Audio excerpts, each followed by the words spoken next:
Olá, gente! Vamos lá então, a gente vai tocar um bate-papo aqui sobre práticas integrativas e complementares, cuidados de saúde, onde a gente não centra na doença, a gente centra no doente. Então, é um conjunto de práticas com publicação, com respaldo científico, com tradicionalidade, para que a gente aí tenha como abordagem com os pacientes. E é uma linha que eu gosto muito, tenho assim uma experiência muito positiva de trabalho com os pacientes. E hoje a gente vai ter uma convidada super especial, que é a professora Maria Angélica Fiuti. Daqui a pouquinho a professora está entrando. Então já queria ir, vai chamando o pessoal para a gente já ir juntando a galera aí para assistir o vídeo, tá? A professora Maria Angélica vai bater esse papinho comigo a respeito aí de práticas integrativas e complementares, vai ser bem bacana. Quem está acompanhando, a gente desde a primeira semana de maio está fazendo esse conjunto de lives. Hoje a gente tem também a live lá na página, tá? Então eu tô aqui no Instagram e tô aqui também com o pessoal do Facebook, lá na página Nutricionista Natália Eudes, tá? Então tanto dá para assistir pelo Instagram, como dá para assistir também pelo Facebook, tá? Então a professora Maria Angélica vai dividir aí a telinha comigo, nós duas estaremos juntas aqui no Instagram, tá bom? Então vamos lá, professora. Então, quem tiver alguma pergunta, quem quiser assim acrescentar aí com as dúvidas, com as perguntas, é importante. Olá, Olá, professora, tudo bem? Boa noite. boa noite todo mundo. Tudo bem, Natália? Tudo ótimo, graças a Deus. Olha, Maria Angélica é professora de fitoterapia, então assim, para mim está sendo assim um prazer. Vou aprender junto com vocês. Maria Angélica é uma pessoa assim de renome na área, né, de fitoterapia, então vai ser muito legal a gente bater esse papinho com o pessoal, né, Maria Angélica? Porque assim, até em relação à fitoterapia, práticas integrativas. Tenho certeza que assim, muitas pessoas têm assim dúvidas em relação ao que esperar do tratamento, em relação à eficácia, em relação à questão da tradicionalidade. Então, acho que vai ser bem, bem legal, né?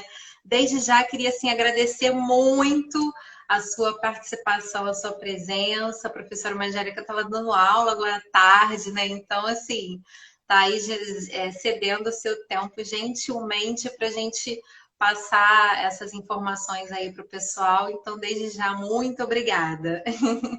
Imagina, obrigada a eu. Vai ser um prazer. A gente vai fazer um bate-bola bem legal aqui, né, sobre fitoterapia, medicina chinesa. Sei que você também trabalha na área, né, da fitoterapia chinesa, tem também um pouco de conhecimento nessa área. Então, a gente vai fazer um bate-bola bem bom, assim. As práticas integrativas, elas cresceram muito, né, e a gente consegue ter aí uma resposta, uma eficácia muito boa, né? E entre as práticas integrativas, eu acho que a fitoterapia e a medicina chinesa, as duas, porque as duas são práticas integrativas, né? Separadamente, a gente está aqui combinando as duas, mas elas são práticas que estão lá desde as primeiras políticas, né? A primeira política e o primeiro programa que teve em 2006, quando entrou dentro das práticas integrativas a fitoterapia, né? Práticas integrativas entraram no SUS, a fitoterapia e a medicina chinesa eram uma das 5 primeiras. Então, assim, elas já estão bem consolidadas, né? A gente tem hoje várias outras, né? Já temos 29 práticas, mas a fitoterapia e a medicina tradicional chinesa foram uma das primeiras que entraram. Então, bastante validada já e com uma resposta clínica muito boa. Ah, que bacana, que bom. Olha, gente, então eu queria primeiro, assim, apresentar a professora Maria Angélica. Ela é presidente da Associação Brasileira de Fitoterapia. No finalzinho, acho que é legal, professora, falar também sobre a sua pós-graduação. Eu sei que tem muitos nutricionistas aí que estão entrando e vão depois assistir a live, porque a gente vai gravar e vai deixar a live depois. Então, tem, assim, nutris que também vão assistir, que se interessam pela área. Alguns já são seus alunos, né? Mas depois a gente pode falar também do seu curso. E você também trabalha no Hospital de Andaraí, né, do Hospital do Andaraí, e faz um trabalho lá também com fitoterapia, né? Então tem essa experiência também, tem do seu consultório e tem a experiência também do SUS, né? Sim, o ambulatório, na verdade, ele é um ambulatório escola, né? Um ambulatório de prática das aulas da pós-graduação. Então, os nossos alunos da pós-graduação da BFIT, esse ambulatório é coordenado por mim, mas ele é um ambulatório da Associação Brasileira de Fitoterapia, né? Então, ele funciona 2 vezes na semana no Hospital do Andaraí para os nossos alunos da pós-graduação poderem fazer aula prática lá. Então, a gente atende a comunidade lá dentro do hospital, mas é uma parceria entre a Associação Brasileira de Fitoterapia e o Hospital do Andaraí. Então, na verdade, ele é um ambulatório de escola. É interessante porque, assim, nós temos um espaço interdisciplinar de aprendizado, né? Então, o paciente ele é atendido pelo médico, pela nutricionista, pelo farmacêutico, né? Muitas vezes até pelo enfermeiro. Então, a gente tem ali um grupo de profissionais, né? Que juntos, né, de forma integrativa, também atendem o paciente. Então, é um ambiente bem propício. É um único, né, ambulatório de fitoterapia magistral que a gente tem, justamente porque tem o apoio de algumas empresas privadas. Então, o paciente acaba recebendo gratuitamente, apesar de ser um hospital federal, né, gratuitamente a fitoterapia manipulada, no que há de, né, o que a gente tem, né, de melhor no mercado na manipulação. Então, isso é uma coisa interessante de colocar, porque hoje, infelizmente, dentro do SUS, né, a gente ainda não consegue ter de forma efetiva a manipulação, né, a prescrição magistral de fitoterápicos. Você tem pouca coisa que é fornecido, né, muita coisa ainda na forma de droga vegetal, né, rasurado, na forma do rasurado para fazer o chá, alguma coisa em pomada, em creme, pouca coisa em tintura, algumas coisas em cápsulas é muito pouco. Então, assim, uma fórmula mesmo, magistral, né, com várias plantas manipuladas, é o único ambulatório do Brasil que trabalha dessa forma. Ah, que bacana. Isso é muito legal porque assim integra saberes, né? Eu acho que vai justamente no ponto assim para a gente começar a falar para o pessoal assim o que que é práticas integrativas, né? Então a medicina integrativa ou como eu gosto, né? Acho que é um termo mais completo. Práticas integrativas você integra profissionais da área de saúde, profissionais de diversas áreas que vão atuar ali sobre o processo de saúde e doença do paciente, né? Então, Maria Angélica, fala um pouquinho, pessoal, assim, o que que é prática integrativa? Teve essa mudança de nome, né? Então, fala um pouquinho sobre isso. Antigamente se falava muito em práticas alternativas. Eu até brinco hoje com os meus alunos, quando eles vêm com a palavra alternativa, eu já faço assim, né? Eu digo, não é mais dessa forma que se fala, e isso já faz um tempo, né? Começou com um movimento fora Brasil, mas principalmente aqui dentro do Brasil, com a política, em 2006, se instalou realmente o termo práticas integrativas e complementares.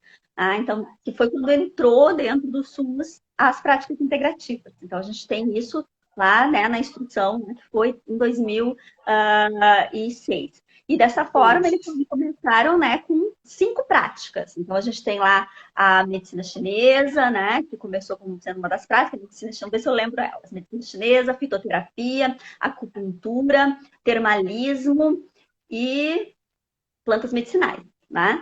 As plantas medicinais foram as 5 que entraram primeiro. Depois teve uma nova modificação, entraram mais 10 e em 2018, no Congrepix, que foi aqui no Rio de Janeiro, inclusive, né? Entraram mais 10. Assistindo. Então, entraram mais práticas. E com isso a gente concluiu, né? Fechou na última readaptação da lei, foram 29 práticas integrativas. E aí a gente tem entre elas que entrou nova, né? O yoga, que entrou novo, né? A gente tem algumas, como, por exemplo, a dança circular, né? A Ayurveda já estava. Então, assim, são práticas que vêm com a função, né? Outras práticas, além da medicina tradicional, muitas delas baseadas em sistemas médicos tradicionais, como é o caso da medicina chinesa e como é o caso da Ayurveda, que já era um sistema médico tradicional em outros países, né? Mas que vieram se incorporaram então nas nossas práticas, e algumas delas, outras práticas que são utilizadas já, por exemplo, a aromaterapia, né? Também é uma prática integrativa, que vieram para integrar. Por isso que o termo não é mais alternativo, e sim integrativo. porque a intenção não é substituir um tratamento que está sendo feito, um tratamento que já tinha, né, que já está em acompanhamento, e sim fazer a complementaridade. Então, práticas integrativas e complementares, elas vão integrar e complementar um tratamento. E aí, né, tem os diferentes profissionais de saúde que acabam hoje se apoderando, né, dessas práticas para complementar o seu atendimento. Então, a gente vê crescendo muito dentro dos médicos que acabam querendo fazer, né, a fitoterapia, por exemplo. Hoje, eu lembro da primeira turma de fitoterapia que eu tive da BFIT, que eram só de nutricionistas. Tá? A nutrição sempre abraçou muito bem a fitoterapia, entendo até por ser muito próximo, né, à planta, do alimento e tudo mais. E hoje tem uma turma que está meio a meio, você já tem muito médico, a gente já tem o fisioterapeuta, o enfermeiro, o farmacêutico, várias outras, né, os profissionais, outras áreas abraçando, então, não só a fitoterapia, mas todas essas práticas que vêm aí como práticas integrativas para integrar o campo do paciente. A função aqui, né, quando você tem essas diferentes ações, diferentes práticas, é ter um atendimento integral, né? Um atendimento onde o paciente ele é visto além, né? Você não o olhar na doença, você não vê a patologia, você vê o paciente, né? Que muitas vezes pode ou não ter uma patologia específica, mas você tem o foco no paciente. Esse é o principal diferencial de um tratamento integrativo, né? É um tratamento que ele não tem o foco na doença, e sim um foco no paciente. Então, você faz aí um conjunto de técnicas para tratar diferenciada, né? No caso da medicina chinesa, a gente tem aí a classificação do paciente é diferente, tá? Então, por isso que o tratamento também não vai ser igual para todos os pacientes. A gente não tem, né, um objetivo específico igual para todo mundo. Eu acho que isso é super importante, Maria Angélica, porque eu vejo assim algumas pessoas, né, até assim, até por falta mesmo assim de compreensão sobre o que é a fitoterapia, né? Então, por exemplo, a fórmula, né, assim, em relação à prescrição dos fitoterápicos, é assim, é individualizada, é importante quando a gente indica uma formulação, um fitoterápico para o paciente, a gente sempre vai levar em consideração os aspectos do metabolismo, os aspectos que a gente conseguiu investigar através da anamnese clínica, da consulta, do atendimento.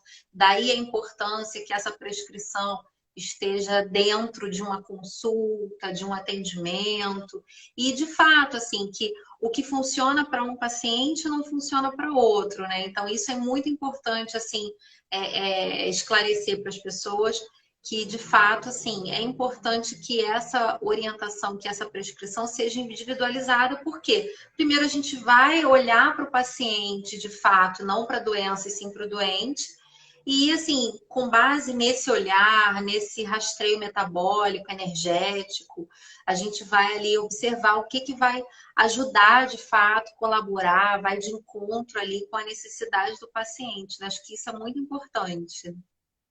Não existe fórmula pronta, né? Não tem. Já tem uma pergunta, às vezes as pessoas querem saber, tem a fórmula para isso, para aquilo. Não tem fórmula pronta. Você vai fazer a formulação de acordo com o seu paciente, né? De acordo com o que você classificou na anamnese, obviamente que o rastreio bioquímico é importante, né? Entender também as interações entre essas plantas que vai ocorrer, né? Elas podem ocorrer, dependendo da planta que você vai escolher aí, qual é o rastreio que você tem que fazer, não só no paciente, mas também a combinação das plantas, né? Mas ele vai ser aí, no meu caso, que trabalho com um sistema médico tradicional, que é a medicina chinesa, eu vou classificar meu paciente dentro da medicina chinesa, também para me ajudar, né? Então, não vai ser só o rastreio metabólico, isso com a combinação do rastreio dele dentro da medicina chinesa, aí a gente vai chegar num denominador, né, para tratar ele pensando nesse caminho, né? Não só na fitoterapia, mas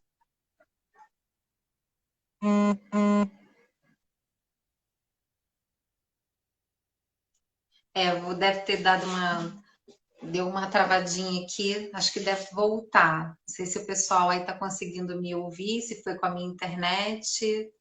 Aqui o pessoal do Facebook deu uma travadinha e voltou. acho Mas que, ó, a gente está falando sobre a questão da classificação do paciente. Isso eu acho que é muito importante, né, Maria Angélica? Porque, assim, é importante para o paciente o que, que eu vejo na minha prática profissional, né? Assim, eu trabalho já com orientação, prescrição de fitoterápicos desde bem o início, assim, comecei a fazer consultório, me formei em 2005, então comecei a atender em 2005, 2006, e desde 2006 aí que eu já tenho assim esse carinho, esse apego com a fitoterapia, porque de fato eu vejo que ajuda o paciente, né? Uma coisa que eu quero falar depois, até anotei aqui para falar, é a questão dos adaptógenos na reeducação alimentar, que é o que eu vejo assim uma resposta maravilhosa, né? Quer dizer, o paciente está ali naquela fase difícil de mudar os hábitos alimentares, tinha uma alimentação hipercalórica, excessiva em açúcar, excessiva em gordura, e aí você muda esse padrão de ingestão energética, é óbvio que isso mexe com o organismo. Então, por exemplo, uma formulação que tenha uma atividade adaptógena vai trazer uma resposta muito boa, considerando o metabolismo de cada paciente, né? O paciente mais quente, o paciente mais frio, considerando esse perfil de cada um, né? E o mais importante, assim, quando o paciente receber, né, a orientação, a prescrição do fitoterápico, ele saber que aquilo ali foi pensado e prescrito de acordo com ele, de acordo com ela, de acordo com o que vai agregar. O que às vezes eu vejo, Maria Angélica, assim, prescrevo a formulação e às vezes o paciente vem na consulta de retorno e fala que está seguindo direitinho o plano alimentar, aderiu bem. Ah, não comprei a cápsula, doutora, não estou tomando a fórmula, ou não estou tomando o suplemento. Aí eu falo, poxa, mas é importante. Então, assim, eu acho que talvez, assim, eu procuro sempre explicar, esclarecer na consulta, mas eu acho que falta de uma forma cultural, a sociedade como um todo, a compreensão da importância de como as práticas alternativas e complementares podem, enfim, colaborar com o nosso estado geral de saúde, com prevenção, com tratamento, né? Eu acho que isso é muito importante. as práticas integrativas, você falou alternativa, viu como a gente é viciado? É. Ato vale, gente. Integrativas. As integrativas. Assim, o que acontece muitas vezes, a gente tem que levar em consideração muitas coisas quando a gente passa um fitoterápico para o paciente, né? Às vezes as pessoas entendem isso. Quando eu comecei a trabalhar com fitoterapia, que já faz bastante tempo, já faz quase 20 anos, tá? Então a gente tem aí coisas que quando a gente pensa, né, você quer fazer o melhor dos mundos, né? Você quer colocar tudo que é possível dentro da sua formulação, né? E às vezes a gente pega pontinhos, né? O paciente ele tá obeso, ele tá hipertenso, ele tá constipado, ele tá com dislipidemia, ele tem ali, né, um síndrome metabólica clássica, né? Que a gente quase não recebe, né? O nutricionista quase não recebe paciente de síndrome metabólica, com várias intercorrências. E a gente quer colocar muita coisa. Então, isso é uma coisa que tem que ser observada. Uma planta para... não, eu quero colocar uma planta para reduzir peso, uma planta para dislipidemia, uma planta para hipertensão, uma planta para constipação. E muitas vezes a gente tem que lembrar que a planta medicinal ela é um fitocomplexo. Então, ela pode atuar numa planta em 2, 3, 4 coisas ao mesmo tempo. Então, eu sempre digo assim, olha, o mínimo que a gente faz de formulação para quem trabalha com uma base, né, que a gente chama na BFIT de fitoterapia contemporânea, que é juntar o tradicional com o científico, né? A gente pega um sistema médico tradicional, que é MTC, e a fitoterapia chamada fitoterapia racional, baseada em evidência, faz uma combinação delas, né? Muitas vezes usando plantas brasileiras e colocando ali. Que a gente coloca no mínimo 3 plantas. Então, a gente vai colocar uma planta que vai dar um foco principal, uma planta secundária aí que vai trabalhar alguma questão secundária, e um adaptógeno acaba tendo sempre. Então, finaliza a planta com adaptogênio. Porque vai melhorar a questão, né, da adaptação desse paciente ao meio externo, vai trabalhar a questão da imunidade adaptativa desse paciente, que é tão importante até para ele seguir o plano alimentar, como você mesmo falou, né? Então, ter essa modificação aí, né, de energia até do paciente, para ele poder seguir o plano, né?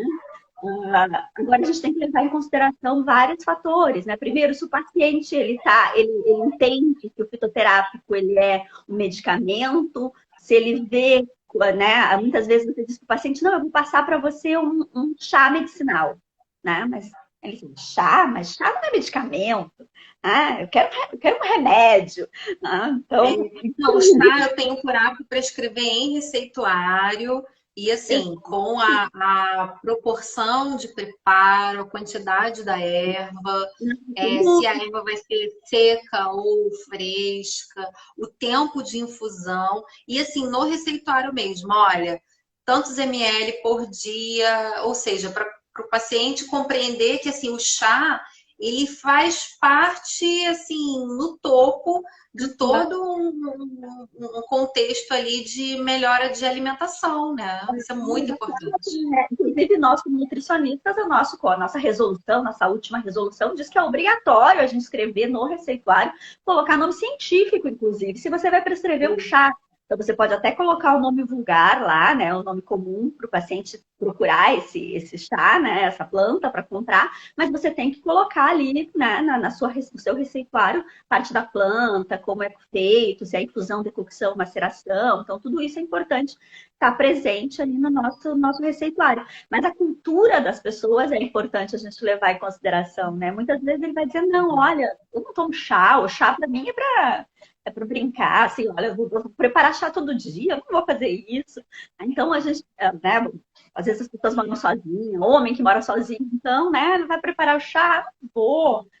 Então, ou ele entende que para fazer efeito como um medicamento tem que estar dentro de uma cápsula. E já tem o outro lado.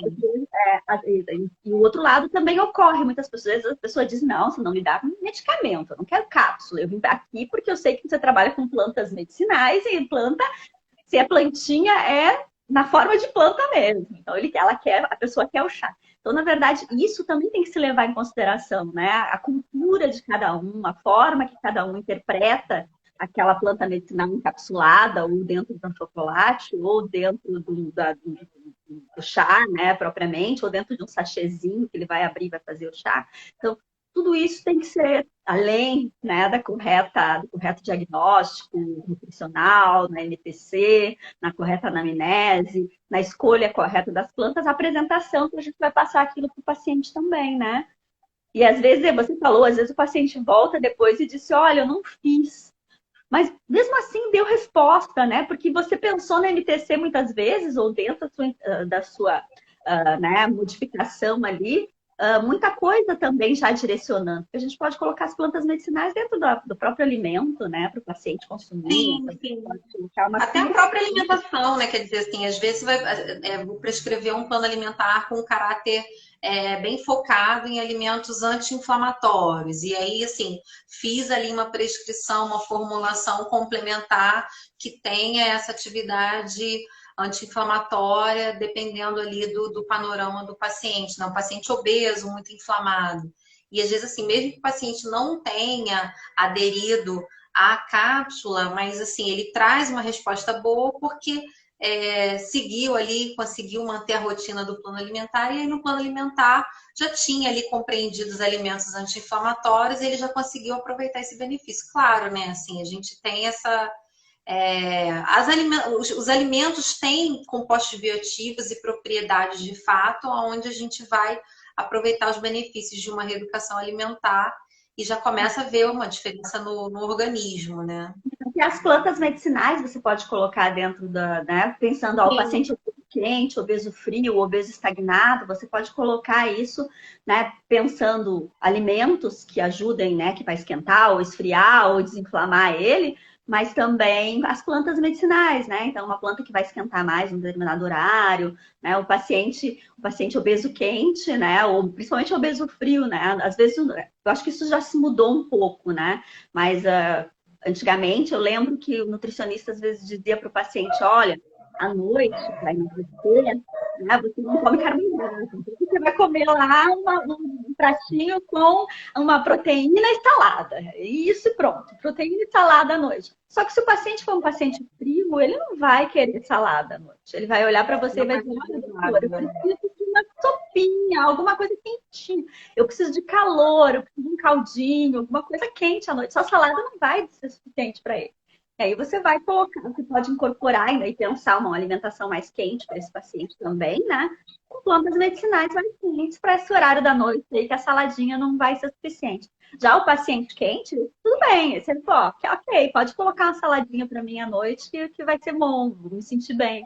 Então, eu acho que É, mesmo dentro do plano alimentar, a gente consegue colocar a fitoterapia, né? Não só na manipulação. A manipulação ela é fantástica. Eu acho que para quem não gosta de tomar chá, por exemplo, ou para, não, é dependendo uma ferramenta.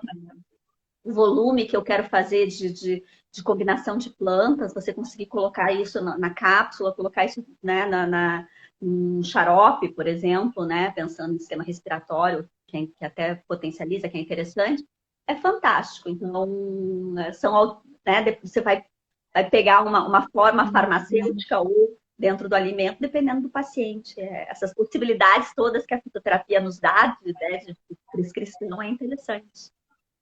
É, com certeza. Teve até uma pergunta aqui que eu ia dar o exemplo da cúrcuma, que é a questão das dores, né? Por exemplo, dores nas costas, dores no corpo. Então, de repente, assim, se é um paciente mais frio, a gente coloca cúrcuma, né? E a cúrcuma ela vai ter esse benefício também, né? Então, assim, tem muita coisa que a gente consegue combinar e agregar na alimentação que vai de encontro às queixas, sintomas, sinais, manifestações clínicas do paciente e a esse perfil ali do paciente, paciente mais quente, paciente mais frio, a gente definir ali dentro do que o paciente vai mostrar para gente de Cúrcuma necessidade, né? a cúrcuma é uma planta mais amornante, né? Então ela vai trazer, assim, para esse paciente mais frio, ela é uma boa opção. Se é um paciente mais quente, a boswellia seria uma outra opção interessante também, que a gente vai estar aí refrescando um pouco mais, apesar de ter estudos combinando as duas, né? Então, para a gente ter, né, a boswellia com a cúrcuma, por exemplo, a osteoartrite, a gente tem umas respostas também interessantes da mistura. Não quer dizer que a gente não possa dar uma planta fria para um paciente frio, nem uma planta quente para um paciente quente, né? O que é importante a gente saber combinar para a fórmula não ficar quente ou a fórmula não ficar fria. Às vezes você coloca uma planta que você acha que é muito importante, porque ela tem um estudo específico lá naquela ação que você quer, e aí você vai misturar a fórmula com outras plantas que vão esquentar mais ou esfriar mais, e aí com isso a gente tem a resposta, né, que quer também dentro da MTC. Agora, aí até entra na questão do MTC, a gente pode começar a falar um pouquinho, né? Então, assim, a medicina tradicional chinesa, na verdade, assim, não tem. Eu comecei a trabalhar com algumas preparações da medicina tradicional chinesa de novembro para cá, quando eu fiz um curso, né? E aí fiz a formação. Então, na verdade, assim, tem pouco tempo, mas o que eu tenho visto de benefício dos pacientes, né? Obviamente, tenho utilizado formulações mais elementares, né? Então, assim, tem as preparações mais elementares, onde você tem uma ou duas combinações ali de plantas, né? Ou não só plantas, né? Mas diversas matérias podem ser usadas ali na medicina tradicional chinesa, né? E tem as fórmulas dentro da medicina tradicional chinesa mais avançadas, né? Então, assim, que combinam ali diversas plantas ali na mesma preparação. E aí, claro que assim, chegar nesse equilíbrio de acordo com a necessidade do paciente é importante, né? Mas dentro da medicina tradicional chinesa, Maria Angélica, a gente tem a semiologia, né? A gente tem aquela avaliação do paciente, que é o que a gente vai classificar os pacientes, né? Sim, essa é a miologia. É importante dizer que quando a gente fala medicina tradicional chinesa, não compreende só a fitoterapia, é uma série de ações, né? Eu não Aham. trabalho com medicina tradicional chinesa, porque eu nem sei, né, todas as ações, né? Não faz parte da minha prática clínica, tudo que é possível dentro da medicina chinesa, inclusive usar mineral, animal, para uso oral, né? E aí tem outras Uhum. técnicas, a acupuntura também é utilizada dentro da MTC, várias Até outras. injetável, né? Eles têm preparações injetáveis também, é bem. Não é o que eu. Aliás, eu digo que eu não trabalho nem com fitoterapia chinesa, né? Na verdade, eu trabalho com semiologia da MTC, eu trabalho com fitoterapia contemporânea, né? Que se utiliza da semiologia da MTC, então a classificação do paciente dentro da MTC, e a partir daí, escolha das plantas. Então, dificilmente eu até trabalho com formulações fechadas em fitoterapia, né? As fórmulas da medicina chinesa, que tem combinações prontas já. Não, o que eu faço Fechado. é utilizar essa semiologia para, a partir daí, escolher a combinação de plantas adequada, principalmente dentro das plantas, muitas vezes plantas brasileiras, né? Claro que a gente tem muito extrato importado, né? É difícil até achar coisas brasileiras, né? Dentro da manipulação, mas utilizando muitas plantas nativas nossas ou adaptadas nossas, mas com o conceito da semiologia da MTC. Né? Então a gente consegue aproximar aí, né, um pouco da semiologia da MTC, mas o que é possível dentro da nossa realidade de prescrição magistral. Muitas vezes a gente vê coisas fantásticas, né? Até você mandou uns artigos hoje, né, ontem para mim, né? Acabei dando uma olhada. E assim, tem plantas que você não encontra, não tem? Você não acha ela Sim. aqui da forma, né? Da forma que está ali, né? Da, com aquela concentração, com aquela combinação. Muitas plantas que são usadas na China não são permitidas o uso no Brasil, ou porque não são permitidas para nutricionista, só para médico, ou porque realmente não são proibidas o uso no Brasil, né? Então, aqui hoje, em MTC no Brasil também, por exemplo, não se pode utilizar mineral e animal, né? Que pode lá Sim, fora, sim. não pode aqui. É Então, só as plantas, é né? muito Com certeza. importante. Acaba assim, que eu utilizo sim da semiologia, mas pensando no que é possível dentro da nossa realidade de fitoterapia. Tem uma pergunta ali embaixo que eu É, desceu aqui a. Tem várias perguntinhas. Ah, deixa eu só voltar aqui. O chá tem melhor efeito quente ou frio?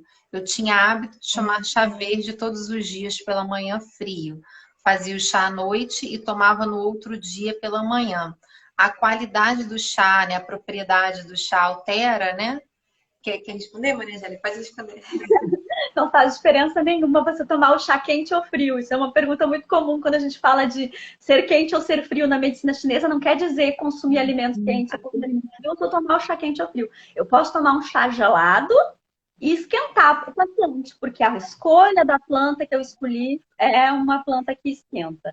Né? Então, você pode preparar o chá. Inclusive, eu botei hoje um post no Instagram, porque as pessoas estavam muito me perguntando, eu expliquei numa live que eu fiz, como preparar chá. Só que as pessoas, me explica de novo. E aí eu postei Ah, bem certinho. é super importante, porque, por exemplo, a questão da infusão de três Porque minutos é muito importante, porque eu vejo que, assim, às vezes o paciente fala assim, ai, Natália, mas eu tomei, ficou muito forte, cheguei a ficar até com náusea. Aí eu falo, não, peraí, vamos ver se a diluição estava correta. Você colocou direitinho lá, conforme a quantidade? Coloquei. Falei, então, como é que você preparou? Deixou 3 minutos? E não, eu coloquei a água quente e deixei. E aí fui fazer outra coisa e voltei na cozinha. Falei, não, aí não. a gente tem a falsa impressão de que o que é mais forte é melhor, né? Não, o chá tem que ser bem forte para ser bom, não é verdade. Então, a pessoa, né, ela pode, tanto a forma que faz infusão, decocção e maceração, quem quiser depois de ver direitinho lá, olha, mas assim, ela pode colocar na geladeira, tá? Só não pode esquentar de novo. Então, pode tomar chá gelado ou chá quente, se for feito da forma correta, com o tempo certo, vai fazer o mesmo efeito, tá? Então, não tem problema nenhum. A questão dos 13 minutos, passar de 13 minutos, é principalmente as plantas que têm flavonoides e taninos juntas. Então, um exemplo muito clássico é o hibisco. Se você tomar É, chá de hibisco, deixar passar mais do que 13 minutos, você vai sentir o gosto dele na boca pegando, assim, aquele gosto de tanino forte, como vinho, né? Um vinho forte, um gosto de tanino que vai dar até sede. Né? Então, o tanino acaba causando até constipação no paciente, né? é, Dependendo do quantidade que ele vai tomar daquele chá durante o dia, ele pode até dar constipação. Então, o chá de hibisco, por exemplo, não tem que ser escurão, ele tem que ser rotadinho. Então, não tem que ficar escuro, não tem que ficar forte, né? É um mito que a gente tem aí de deixa lá, porque quanto mais forte, melhor. Não é verdade.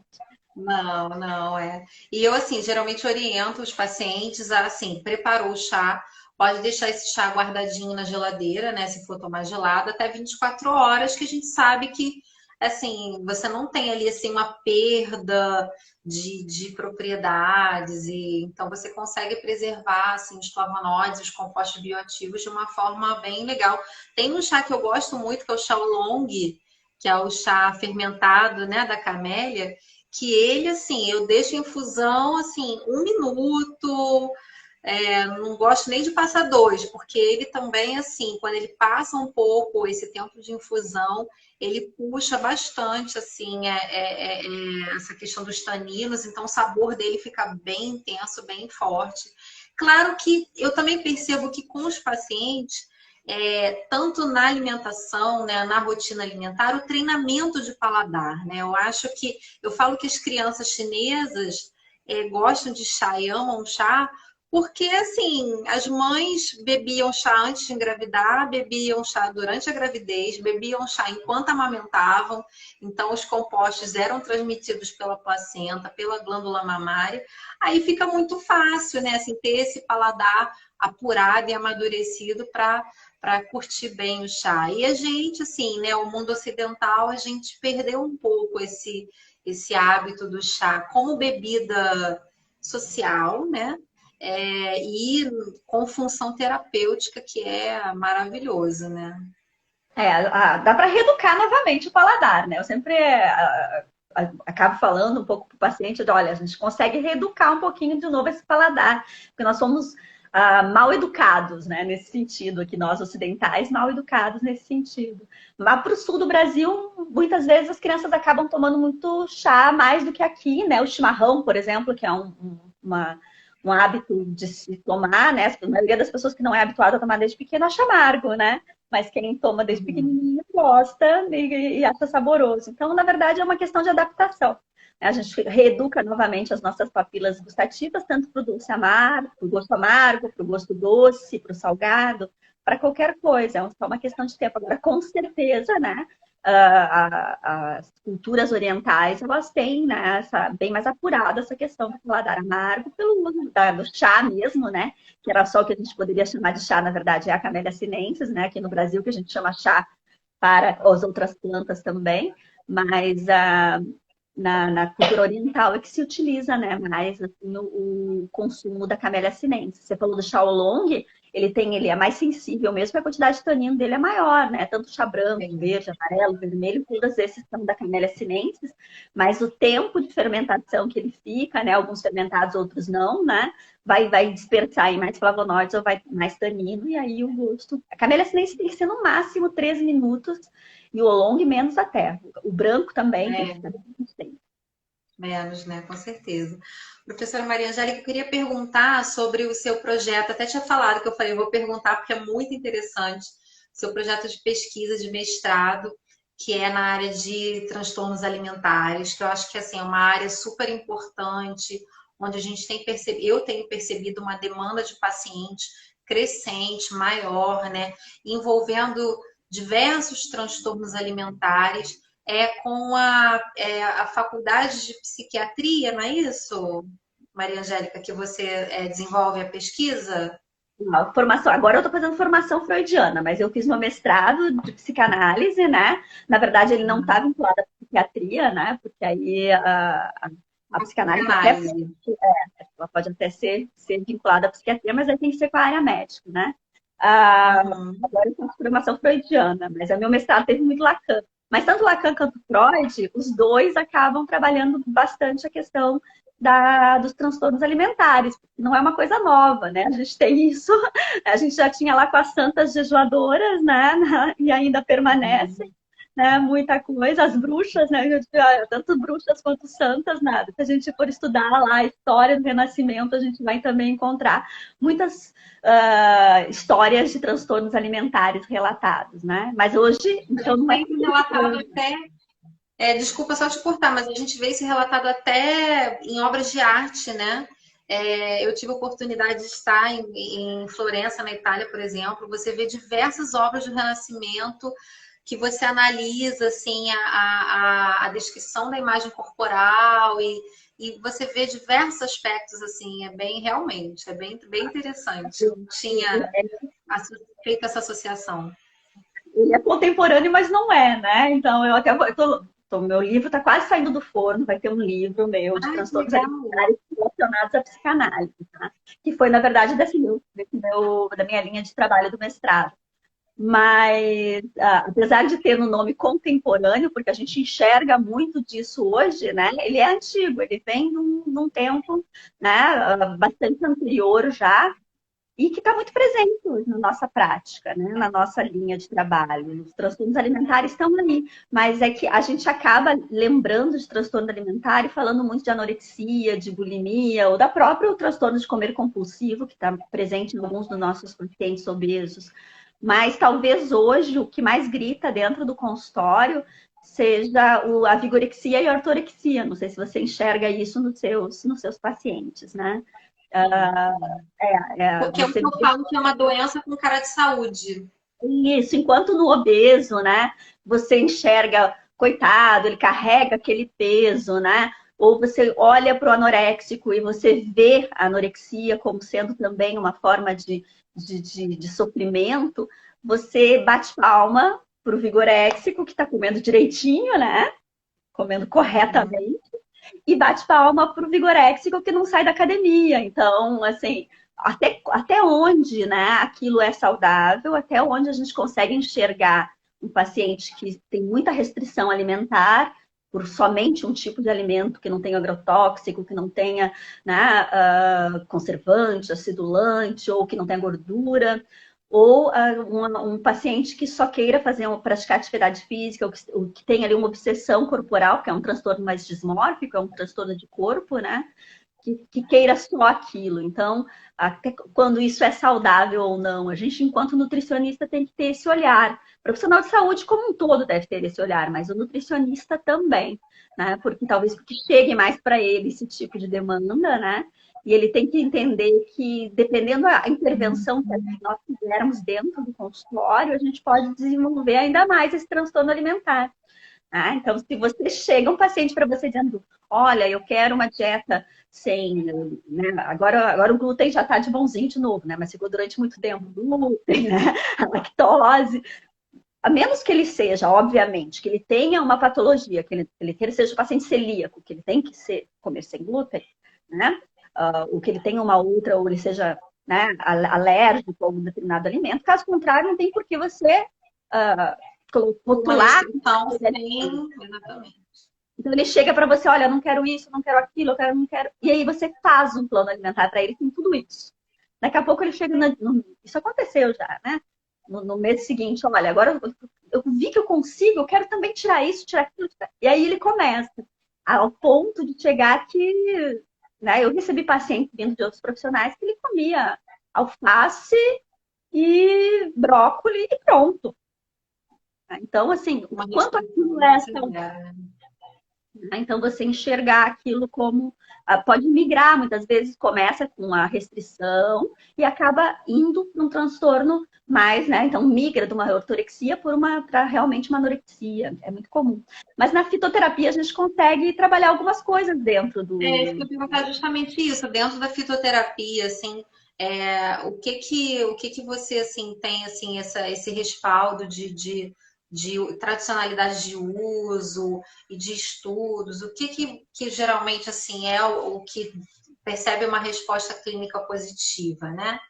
Claro que depende de qual é o transtorno e qual o grau de transtorno que ele está chegando. Então, se chega uma paciente, né? Normalmente essa não vai para o consultório de nutricionista, porque ela vai chegar antes dentro de um hospital. Se ela está numa linha já de anorexia muito grave, ela não vai para o teu consultório, né? Ela tem outros caminhos. Mas se ela está encaminhando para isso, se ela está naquele caminho para isso, você pode trabalhar dentro até, porque aí tem também um fator de sistema nervoso muito envolvido, né? Então, trabalhar esse sistema nervoso, seja por uso, normalmente aí a gente vai em via serotoninérgica, então vai trabalhar com plantas que vão trabalhar serotonina, né? A gente tem o crocus, tem a grifônia, tem a garcínia, então são plantas que a gente pode trabalhar, melhorar esse humor desse paciente, ou a gente pode modular GABA, aí, se a gente tem dificuldade de sono, então tem muitas plantas para trabalhar sistema nervoso. Se é uma paciente com transtorno de comer compulsivo, a gente também pode trabalhar, porque também está envolvido, olha só, mesmo patologia, patologias distintas, uma que leva à magreza, outra que leva ao excesso de peso, mas que o tratamento são os dois Porque o serotoninérgicos. desequilíbrio de neurotransmissores acabam sendo a manifestação clínica no paciente é totalmente diferente, mas o desequilíbrio químico, né, é praticamente o mesmo. Mesmo, exatamente. E claro que se você tem aí, né, o paciente muito emagrecido ou com um metabolismo já prejudicado, trabalhar os adaptogênicos com ele é fantástico, porque melhorar a saúde geral desse paciente, né? Trabalhar a imunidade adaptativa dele como um todo. Então, utilizar plantas que vão melhorar a imunidade é fundamental para se utilizar. Tem algumas plantas que aumentam o apetite, então que a gente pode pensar em colocar ali para aquela paciente que já está com uma grave perda de peso, então a gente pode colocar também. A bardana, por exemplo, é fantástica nesse sentido. Né? O próprio panax ginseng pode melhorar bastante a imunidade, aumentar um pouquinho o O apetite. ginseng é excelente, né, para a imunidade. Imunidade para aumentar o apetite desse paciente também. E aí você tem um paciente bulímico que já está com problema, né, já prejudicado no sistema digestório, a gente pode trabalhar com plantas que melhorar também esse sistema digestório, esse funcionamento gástrico desse paciente, pelos episódios de vômito, né, de purgação grande que já vem fazendo. Então, tem algumas coisinhas que a fitoterapia pode contribuir também junto com a psicanálise. Com certeza, assim, mas o que eu observo na prática clínica, de fato, assim, esses pacientes com esse perfil, né, assim, da compulsão alimentar, do comer compulsivo, da fome emocional, quando a gente consegue estruturar um cardápio, ou seja, um plano alimentar ajustado ali às reais necessidades e rotinas diárias do paciente e capacidades de aptidão para culinária, ou dificuldade ou resistência inicial com a questão de preparar a sua comidinha, e locais onde essa refeição vai ser feita, se é uma pessoa que tem mais disponibilidade para comer na residência ou no trabalho, enfim. A gente considera tudo isso e ajusta o plano alimentar.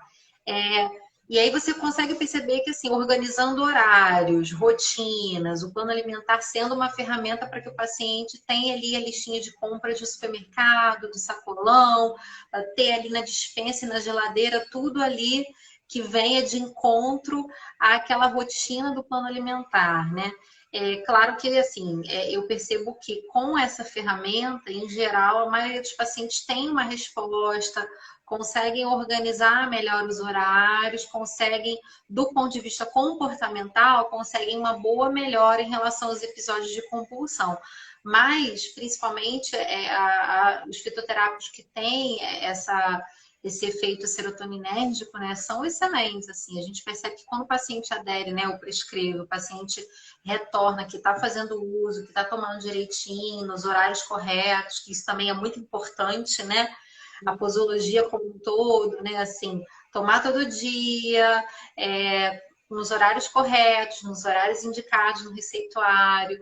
Tudo isso está relacionado à resposta que o fitoterápico vai promover no organismo do paciente, né? E a gente percebe que, de fato, o paciente retorna com uma melhora, com um ganho de saúde, né? Isso é muito importante. Ah, claro, sem dúvida, né? O horário de consumo, né? E tudo isso ela vai levar em consideração. Claro que a interferência alimentar, o quanto que você vai conseguir, né, influenciar esse paciente a seguir o que você, né, prescreveu, editou, seja na fitoterapia,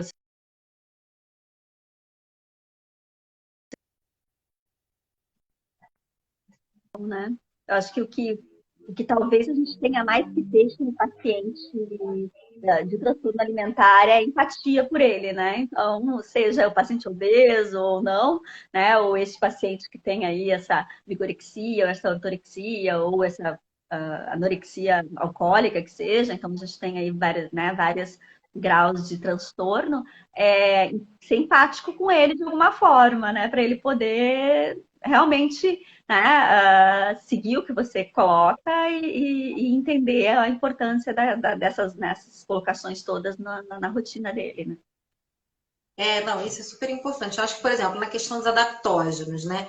Então, assim, quando eu atendo aquele paciente que, assim, tô percebendo que o paciente está engajado numa mudança, não, quero melhorar minha alimentação, quero mudar meu estilo de vida, mas, assim, você vê que a pessoa, de fato, assim, tem alguns pacientes que têm mais dificuldade mesmo. Você vê que é uma luta química, né? Assim, quer dizer, todo esse desequilíbrio alimentar, ele implicou ali em um desequilíbrio orgânico e você não restabelece o equilíbrio do organismo em uma semana, em 2 semanas, leva tempo, né? Então, nesse sentido, os adaptógenos, os fitoterápicos adaptógenos podem trazer, por exemplo, o paciente muito fadigado, aquele paciente que tem uma fase de mal-estar, de desânimo, de fadiga. Então, assim, você pensa num plano alimentar com antioxidantes, né, onde você tem um equilíbrio energético de gorduras boas. Mas, assim, por exemplo, rodiola é um adaptógeno que eu gosto muito, né, assim, de prescrever e vejo uma boa resposta. Então, assim, conectando uma rodiola, ser um paciente que tem esse perfil, né, o perfil para rodiola.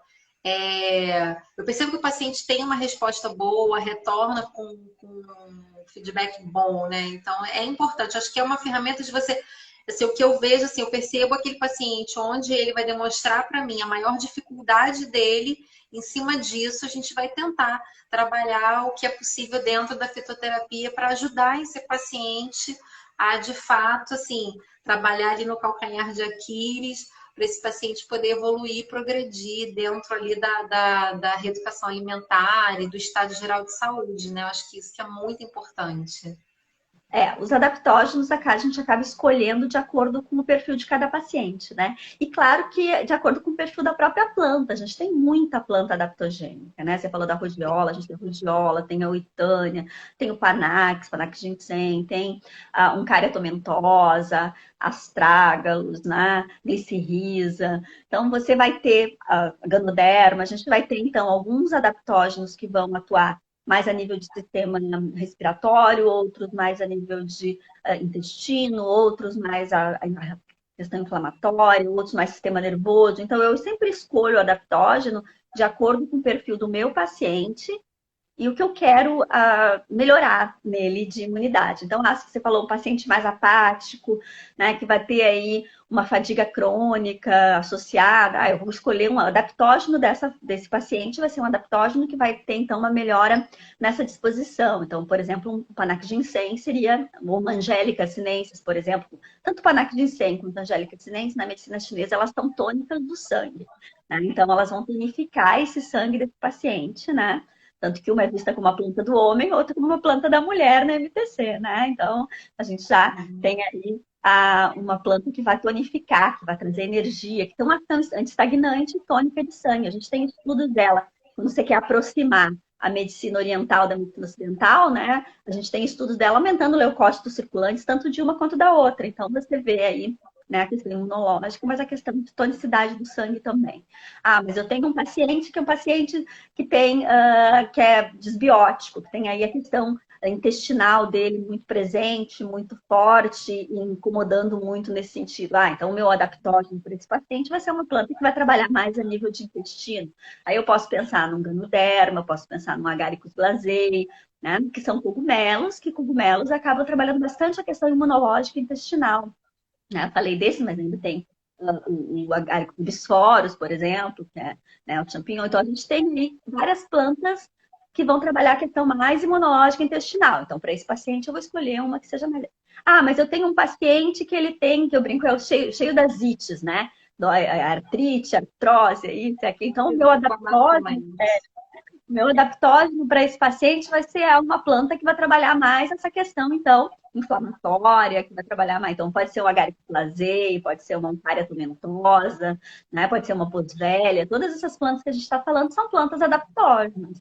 Né? Ah, mas eu tenho um paciente que ele tem infecção respiratória, assim, rinite, fica resfriado facilmente. Ah, então, o meu adaptógeno para esse paciente vai ser uma planta que vai trabalhar mais a questão respiratória. Aí pode ser uma glicirrisa, a glicirrisa é ótima para essas questões, glicirrisa clava, que é o catus, né?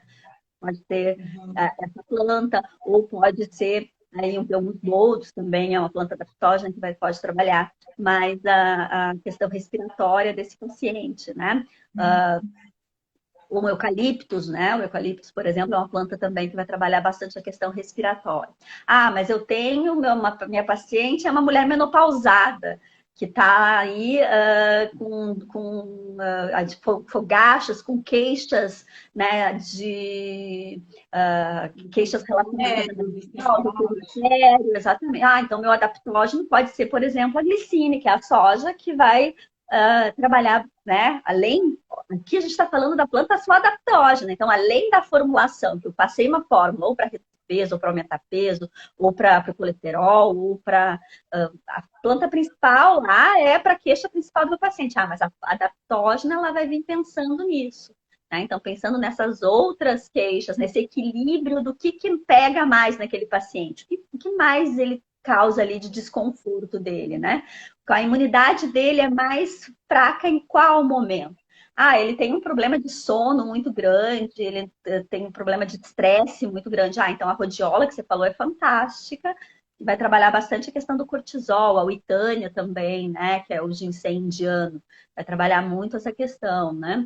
Ou, não, a queixa da mulher menopausada também, mas ela não se queixa muito de climatério, ela só está se queixando de falta de libido.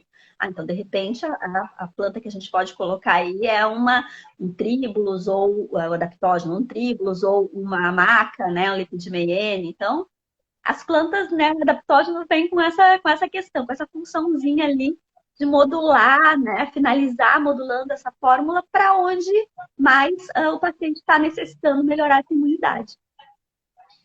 Não, isso é super importante. Eu acho que, assim, um aspecto também importante, já se encaminhando, assim, para a gente finalizar, né, para a gente concluir, é o que eu converso com os pacientes. Não é um substituto do medicamento, né? Então, quer dizer, o paciente faz acompanhamento clínico comigo e faz acompanhamento clínico com o cardiologista. Então, o cardiologista já estabeleceu ali um protocolo medicamentoso para tratar o colesterol elevado, uma dislipidemia, né? Assim, onde você tem também triglicerídeo elevado, e eu vou agregar nesse tratamento uma fitoterapia além do plano alimentar.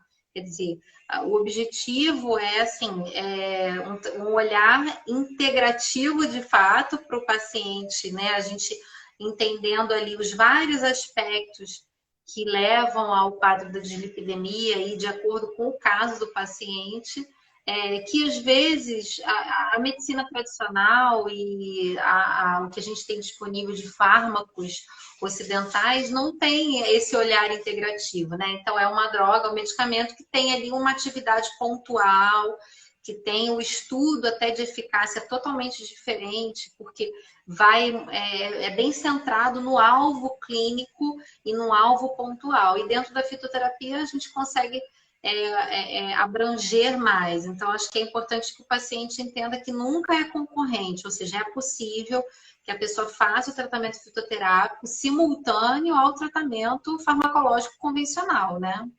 Sim, você pode fazer em conjunto. Claro que você tem que entender um pouquinho de interação medicamentosa, né?